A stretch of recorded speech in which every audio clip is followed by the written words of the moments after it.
విద్యుత్ జేఏసీతో మరోసారి చర్చలకు సిద్ధమైంది ప్రభుత్వం. కాసేపట్లో విద్యుత్ శాఖ కార్యదర్శితో చర్చలు జరపనున్నారు. నిన్న జరిగిన చర్చలు విఫలం కావడంతో ఈ నెల 15 నుంచి సమ్మెకు వెళ్తామని ప్రకటించారు ఉద్యోగులు. ఈరోజు విజయవాడలో భేటీ అయిన జేఏసీ నేతలు రేపు ఉదయం 6 గంటల నుంచి సమ్మె ప్రారంభించనున్నట్టు ప్రకటించారు. ప్రభుత్వం నుంచి స్పష్టత వచ్చే వరకు తమ పోరాటం కొనసాగుతుందని జేఏసీ చైర్మన్ కృష్ణయ్య తేల్చి చెప్పారు. ఈ రోజు జరిగిన చర్చల తర్వాత తమ భవిష్యత్ కార్యాచరణ ప్రకటిస్తామన్నారు. దీనికి సంబంధించి పూర్తి డీటెయిల్స్ మా కరెస్పాండెంట్ సురేంద్ర మనకి ఫోన్ లైన్ అందిస్తారు. సురేంద్ర, డీటెయిల్స్ ఏంటి?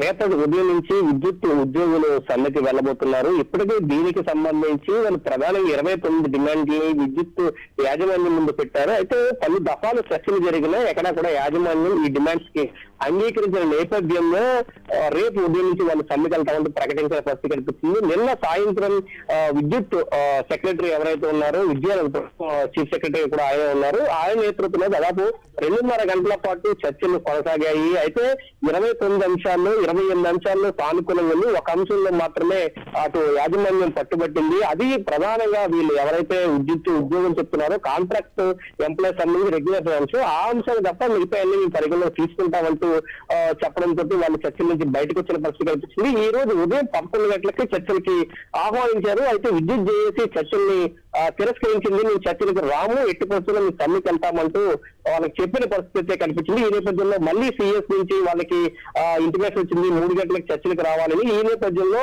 మరికొద్ది సేపట్లో విద్యుత్ జేఏసీ ఉద్యోగులతో విద్యుత్ యాజమాన్యం చర్చలు కొనసాగబోతున్నాయి. చర్చల అనంతరం తమకు ఒక క్లారిటీ వచ్చే అవకాశం అయితే చాలా స్పష్టంగా కనిపిస్తుంది. ఇప్పటికీ 2 నెలల నుంచి వాళ్ళు అనేక డిమాండ్స్ పెట్టారు. ఆ డిమాండ్స్ మీద స్పష్టత ఇవ్వాలంటూ కోరుతున్న పరిస్థితి. అయితే వచ్చిన ప్రతిసారి కూర్చోబెట్టి టీ బిస్కెట్ మాదిరిగానే చర్చలు సాగుతున్నాయి తప్ప ఈ అంశం మీద ఒక స్పష్టత రావట్లేదు అనేది విద్యుత్ ఉద్యోగులు జేఏసీ నాయకులు చెప్తున్నారు. ప్రధానంగా కాంట్రాక్ట్ కార్మికులకు సంబంధించి కానీ, డిఏలకు సంబంధించి కానీ, పిఆర్సీకి సంబంధించి కానీ ఈ అంశాలన్నిటి మీద స్పష్టమైన హామీ ఇవ్వాలి, రాతపూర్వకంగా ఇవన్నీ ఉండాలని వాళ్ళు డిమాండ్ చేస్తున్న పరిస్థితి కనిపిస్తుంది.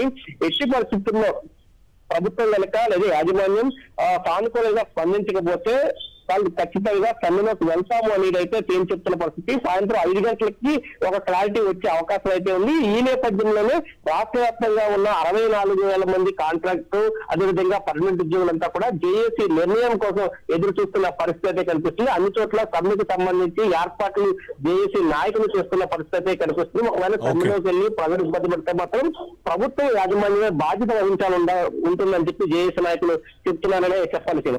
Right, thank you Surendra.